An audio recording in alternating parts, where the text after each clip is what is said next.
À vous, si vous nous rejoignez, journée spéciale, mobilisation des Gilets jaunes, toutes les équipes de CNews sur le terrain partout en France et sur les Champs-Élysées où les violences, les affrontements sont désormais sans discontinuer quasiment depuis un peu avant 10 heures ce matin. On va justement retrouver Samy Sfaxi. Vous êtes sur un point un petit peu en hauteur sur la place de l'Étoile. Samy, une vision d'ensemble sur ce qui se passe. On voit depuis de nombreuses heures d'ailleurs l'Arc de Triomphe et la place de l'Étoile totalement envahie par les Gilets jaunes. Sont-ils de plus en plus nombreux? Sont-ils de plus en plus violents? Alors oui, écoutez, Julien, ça s'est passé en deux temps. Il y a plusieurs heures, les forces de l'ordre avaient récupéré cette place de l'Étoile. Ils l'avaient récupérée pour moitié. Et puis, bien, au fur et à mesure des minutes qui se sont écoulées, et des forces de l'ordre qui étaient occupées à, disperser la foule dans les rues autour, d'autres gilets jaunes, d'autres aussi casseurs qui ont enfilé un gilet jaune, ont récupéré cette place de l'Étoile. Vous le voyez, elle est noire de monde, jaune de monde. Et cette image qui était très spectaculaire il y a quelques minutes, des gilets jaunes qui étaient rentrés à l'intérieur de l'Arc de Triomphe et qui étaient sur le toit de l'Arc de Triomphe. Et Inès Navarro va vous montrer cette image.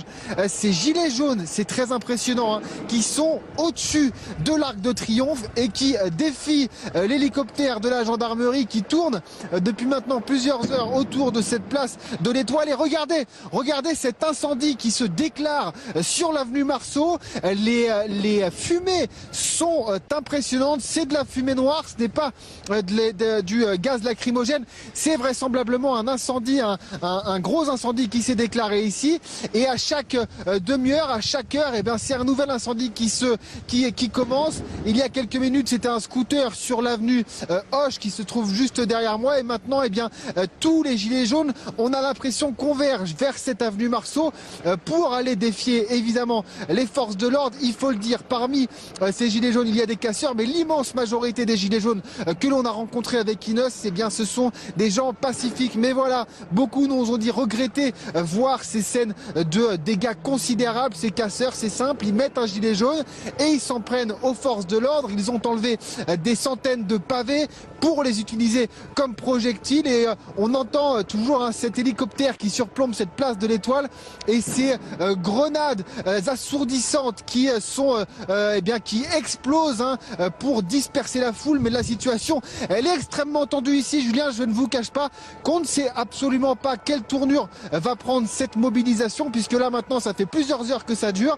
Ça ne semble pas s'améliorer. Les forces de l'ordre, alors on ne sait pas si elles sont dépassées. Le centre de commandement en tout cas est clair. Il faut essayer de contenir ces gilets jaunes, mais c'est vrai qu'on a l'impression que la situation n'avance pas, que les forces de l'ordre sont un peu dépassées par ces événements. Il y a une pluie de grenades lacrymogènes qui s'abat chaque minute sur ces gilets jaunes, sur ces casseurs.